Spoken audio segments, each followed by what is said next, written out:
Saludos televidentes de TVJAT. Está sintonizando El Color de la Literatura, programa donde las ideas surgen y explotan. Los dioses del Olimpo juegan un papel fundamental en la vida de los mortales, quienes con sus cítaras y cantos animan a trascender la historia mitológica. Sueños, lujurias, venganza son los platillos principales que nos envuelven a viajar en un punto donde los pensamientos desencadenan pasiones de amor y odio, penetrando un nuevo amanecer místico de aqueos sedientos de sangre. Las murallas reflejan el sonido del hambre que combate cuerpo a cuerpo las batallas interminables que perdurarán en la sabiduría de la guerra. Sus escudos y lanzas son océanos inmensos de sudor y lágrimas, babeando lagunillas rojizas de la negra parca. Todos los escenarios que aterrizan su puente son dirigidos por las fuerzas supremas que invaden desde sus entrañas un orden universal y práctico frente a la conquista de su invisible pureza.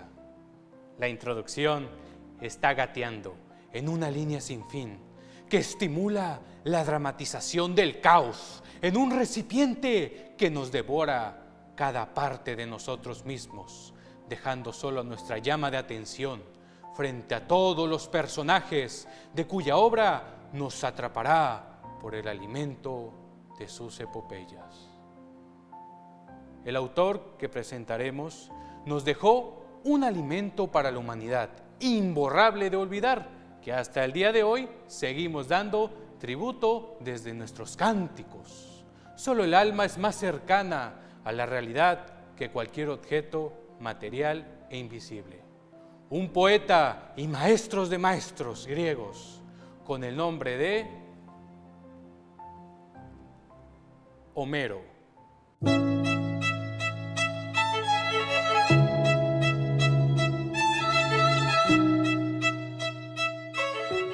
En este capítulo dejamos atrás a los cuentistas para enlazarnos a un místico nombre que es el referente de los poemas épicos, el de una vida y muerte envuelta en un misterio. Es el poeta por antonomasia de la literatura clásica y fue conocido como Homero. Las más antiguas noticias sobre Homero sitúan su nacimiento en Quíos, aunque ya desde la antigüedad fueron 7 las ciudades que se disputaron ser su patria: Colofón, Cumas, Pilos, Ítaca, Argos, Atenas, Esmira y la ya mencionada Quíos. Para Semónides de Amorgos y Píndaro, solo las dos últimas podían reclamar el honor de ser su cuna. Muchos historiadores y arqueólogos no han llegado a la conclusión sobre si Homero realmente existió o se trata de un personaje legendario, pues no hay pruebas concretas de su existencia. Sus obras pueden haber sido escritas por otros autores antiguos, o tal vez son apenas recopilaciones de tradiciones orales del periódico de la época de la antigua Grecia. Aunque son varias las vidas de Homero que han llegado hasta nosotros, su contenido, incluida la famosa ceguera del poeta, es legendario y novelesco. La más antigua, atribuida sin fundamento a Heródoto, data del siglo V a.C. En ella, Homero es presentado como el hijo de una huérfana seducida, de nombre Creteidas, que le dio a luz en Esmirna. Conocido como Melesígenes, pronto destacó por sus cualidades artísticas, iniciando una vida bohemia. Una enfermedad lo dejó ciego, y desde entonces pasó a llamarse Homero. La muerte, siempre según el pseudo-Heródoto, sorprendió a Homero en Ios, en el curso de un viaje a Atenas. La perfección y la calidad de la Ilíada y la Odisea, considerados obras maestras de la literatura occidental, solo se explica por la existencia de toda una tradición previa sobre la guerra de Troya, que Aedos y Rapsodas fueron elaborados y refinando durante siglos y que culmina en los grandiosos poemas homéricos.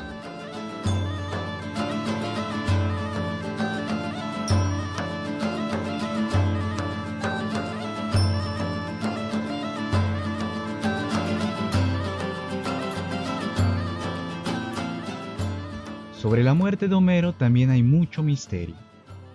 De acuerdo con documentos históricos del siglo V a.C., él habría muerto en la isla de Ios. Investigadores modernos afirman que no hay ningún dato seguro de las fuentes de antigüedad que hablan sobre Homero y, en caso que haya existido, es probable que haya nacido y vivido en la zona colonial griega del Asia Menor. Esta conclusión se extrae a partir de las características lingüísticas de su obra y las tradiciones abordadas que son típicas de la región jónica. Algunos investigadores modernos afirman también que, a partir de sus obras, es posible concluir que Homero tenía mucho contacto con la nobleza de la época, y sin embargo, aún persiste el debate sobre si Homero fue una persona real o bien el nombre dado a uno o más poetas orales que cantaban obras épicas tradicionales.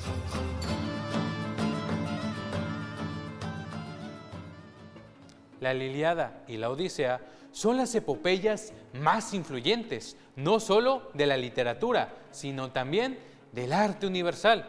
Su mitología trascendió desde lo más profundo de las capas humanas hasta extenderlo dentro de nuestra cultura popular. La poesía épica nos aventura a conquistar y descubrir nuevas tierras con épicos escenarios de titanes, enemigos y amantes, que nos envolverán a una increíble experiencia como ninguna otra obra de nuestra actualidad. Al volver, después de este corte promocional, presentaremos las nuevas cápsulas del día. Encontrarán una diversa variedad de recomendaciones y más, donde usted gustará un buen caldazo literario.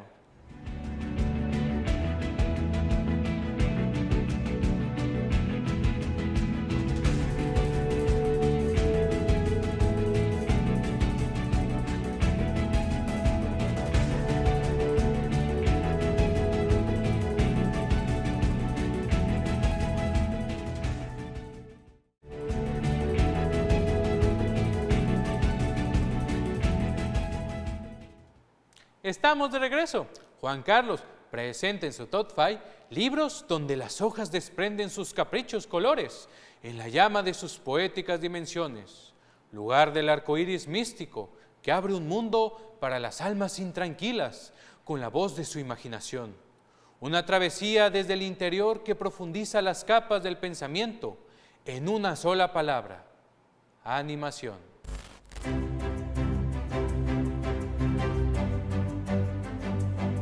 Se le conoce como anime a la animación tradicional o por computadora de origen japonés, pero verás que es mucho más que eso. En sus inicios, alrededor de los años 1900, la animación japonesa recibe el nombre de Senga Eiga, lo que literalmente significa películas de líneas dibujadas. Más tarde se le conocería con el término Doga, es decir, imágenes en movimiento. Y finalmente, sobre 1960, pasaría a llamarse Animation. De ahí comienza la abreviatura anime. Las animaciones japonesas mayormente son inspiradas por las historietas locales, mejor conocidas como mangas. Pero hay ocasiones donde la literatura extranjera es tan buena que los artistas japoneses deciden adaptarlas, logrando obras impresionantes y que obtienen una popularidad tal que a veces opacan a la obra original. Soy Juan Carlos Juárez y en la sección de hoy les recomiendo leer estas 5 novelas que han sido adaptadas al anime. Puesto número 5. Para dar inicio a esta lista, les presento al Capitán Futuro, quien es un héroe de ciencia ficción, un científico y aventurero que viaja por el espacio. Apareció originalmente en una revista entre 1940 y 1944. El personaje fue creado por el editor Mort Weisinger y sus guiones fueron escritos principalmente por Edmond Hamilton. Posteriormente, han habido una serie de adaptaciones y obras derivadas. Una de importancia particular fue el anime japonés de 1978, que fue doblado a varios idiomas y que gozó de gran popularidad, particularmente en español, francés, alemán, italiano y árabe. A un año de la muerte de Hamilton, Toei Animation produjo la serie de TV basado en 3 historias originales del autor, dirigido por Shigeo Hirota. La serie cuenta la historia del capitán Curtis Newton, hijo de los científicos Helen y Roger Newton, asesinados mientras estaban en una misión científica. Este hecho lleva a Curtis a tomar la decisión de convertirse en un justiciero galáctico y proteger así el universo en contra del mal. Puesto número 4. Ulises 31 es una serie de dibujos animados franco-japonesa de 1981 que traslada la historia de la mitología griega de Ulises y la Odisea al siglo 31. El programa consta de 26 capítulos de media hora y fue producido por Tokyo Movie Shinsha de Japón y Dick Entertainment de Francia. En esta historia, Ulises, al comando de la nave espacial Odysseus, destruye al gran Cíclope y rescata a un grupo de niños prisioneros, incluyendo a su propio hijo, Telémaco, despertando así la ira de los dioses.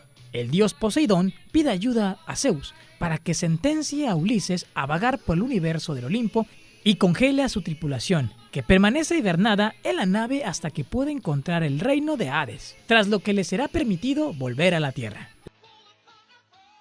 Esta es una interesante adaptación de la Odisea de Homero que nadie pidió, pero que todos necesitábamos. Puesto número 3.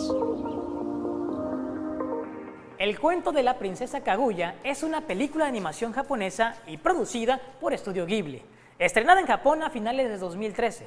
Se basa en un cuento popular japonés conocido como el cuento del cortador de bambú, el cual es considerado el texto japonés más antiguo que existe. La historia comienza cuando una pareja de ancianos campesinos encuentra a una niña diminuta dentro de una planta de bambú y decide adoptarla como su hija.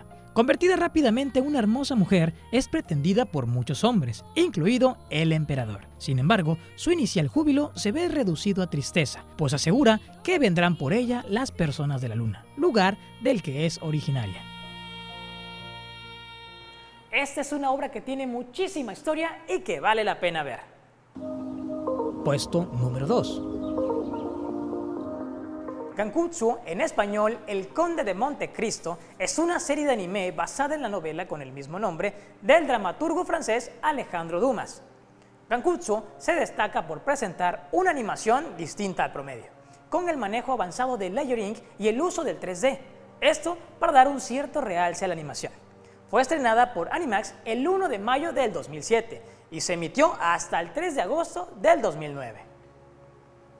Gankutsu se ubica en el año 5053, por lo cual mezcla elementos del siglo XIX de la novela, con alta tecnología, viajes espaciales y el uso de mechas. Cada capítulo tiene una introducción en francés. El argumento de Gankutsu, aunque en general es el mismo, cambia algunos aspectos del material original. Mientras que la novela de Dumas se centra principalmente en el conde, la historia de Gankutsu centra más importancia en el personaje de Albert, así que no te la pierdas. Puesto número 1. Y cerramos esta lista con Paprika, la cual fue originalmente una novela de 1993 escrita por Yasutaka Tsutsui. Apareció por primera vez en 4 partes, distribuyéndose cada una cronológicamente en las publicaciones. La novela fue adaptada como película de animación en 2006, siendo a su vez convertida en manga al año siguiente por Eri Sakai.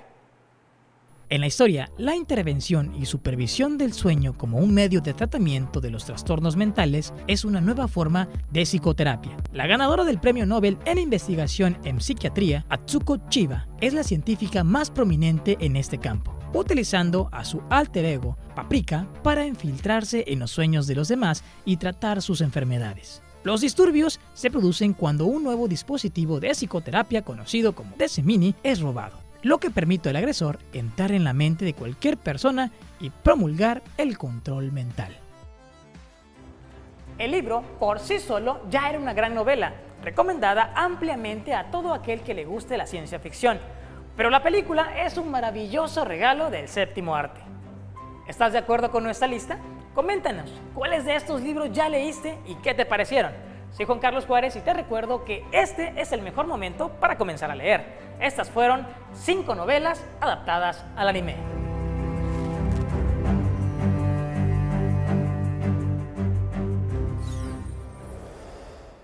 El anime es un encuentro cercano con la cultura del arte universal, con la cual nuestro pensamiento y corazón mantiene una conversación que puede enardecer el tiempo, moldeando el infinito sueño de su alma.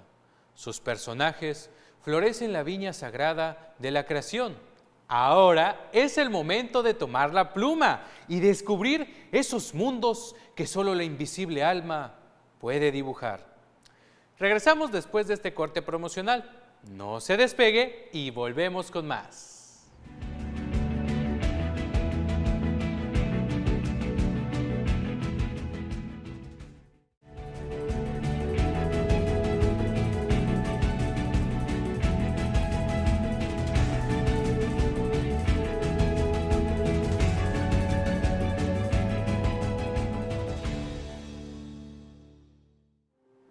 Gracias por acompañarnos de nuevo.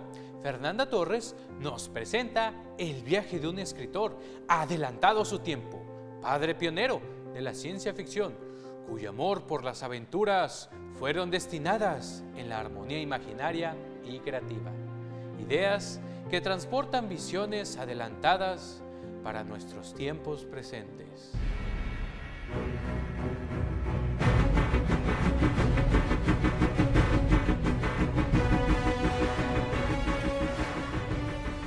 Hoy, en Top Curiosidades, vamos juntos al viaje de Julio Verne, a través de su globo terráqueo, sus aventuras y misterios enfrascados dentro de su increíble imaginación.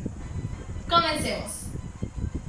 Julio Verne se ha ganado un hueco en la historia de la literatura como uno de los escritores de novelas de aventuras más importantes de los últimos tiempos. Entre sus páginas se esconden datos científicos, descripciones de inventos y, sobre todo, un gran amor por las innovaciones tecnológicas y el progreso de la humanidad. Desde su posición de hombre del siglo XIX, Verne sorprendió al mundo con historias de artilugios y vehículos que años más tarde acabaron tomando forma fuera de la ficción. Igual que años más tarde haría Isaac Asimov. La vida sedentaria de Julio Verne no le impidió recorrer los planetas con el pensamiento en De la Tierra a la Luna y otras obras. En 1894, Marie Abeloff, una redactora de la revista The Stern Magazine, hizo una entrevista al escritor preguntando acerca de su proceso creativo y en concreto por el origen de sus ideas científicas, a lo que Verne respondió: El secreto está en que me ha apasionado siempre el estudio de la geografía. Creo que mi interés por los mapas y por los grandes exploradores del mundo me indujo a escribir mis novelas. Tal vez por esto, en su casa de Amiens, llama la atención un globo terráqueo posado sobre su escritorio, cuya esfera está picada por las incisiones del compás. Julio Verne demostró al mundo que la imaginación está dentro de nosotros, sin mover un solo paso de nuestra habitación.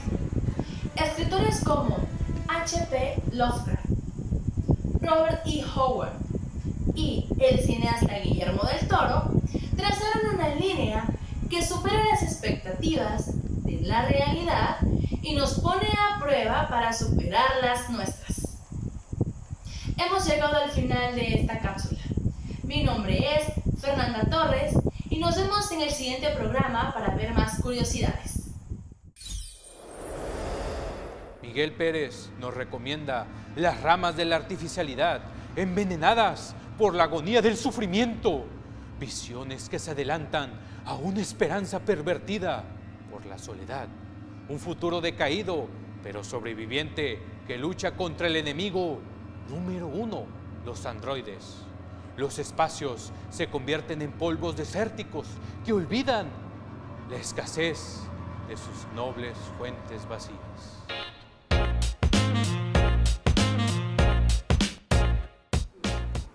Sean bienvenidos a un nuevo capítulo de recomendaciones. Y es que todos hemos contemplado historias futuristas, donde las máquinas facilitan la vida de las personas, pero si eso llegara a pasar, ¿qué diferenciará a los humanos de los androides? Philip K. plantea una posible respuesta en la siguiente obra.